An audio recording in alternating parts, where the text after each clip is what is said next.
उपमुख्यमंत्री सुनेत्रा पवार मंगळवारी पक्षातल्या आमदारांची बैठक घेणार आहेत। मुंबईमध्ये सगळ्या आमदारांची एकत्रितरित्या त्या बैठक घेणार असल्याचं समजतंय। अजित पवार यांच्या निधनानंतर पहिल्यांदाच सुनेत्रा पवार ही अशी मोठी बैठक घेणार आहेत। अमोल धर्माधिकारी आपले पुण्याचे प्रतिनिधी आपल्या सोबत आहेत सध्या फोन लाईनवरनं।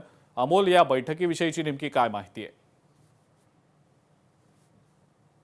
तर सगळे सूत्र आपण पाहतो की सुनेत्रा पवार यांच्याकडे आलेले आहेत आणि त्यानुसार पहिली बैठक सर्व आमदारांची सुनेत्रा पवार घेत आहेत, जी येत्या मंगळवारी होतीये।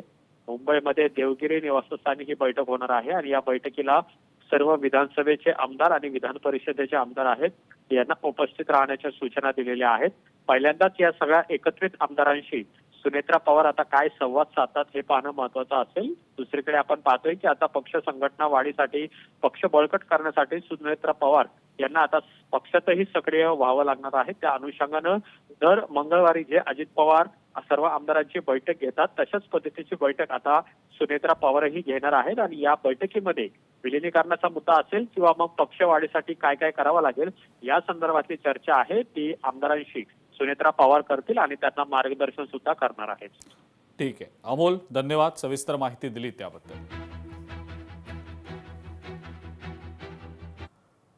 महाराष्ट्राच्या राजकारणामध्ये जयंत पाटलांच्या एका वक्तव्यानं आता आणखीन खळबळ उडालेली आहे। विलिनीकरणासंदर्भात अजित पवारांची चर्चा झाली असून त्यांची आणि माझी तब्बल 11 वेळेला भेट झाली होती। अनेक वेळेला ते माझ्या घरी आले होते असा दावा जयंत पाटलांनी आता केलाय। तसंच राजकारणामध्ये उद्या काय होईल ते सांगता येत नाही या त्यांच्या सूचक वक्तव्यामुळे राष्ट्रवादीच्या दोन्ही पक्षातल्या विलिनीकरणाच्या चर्चांना आता प्रचंड उधाण आलेलं आहे। 7-8 वेळा नाही, मोजून 11 वेळा माझ्या निवासस्थानी ते आले होते।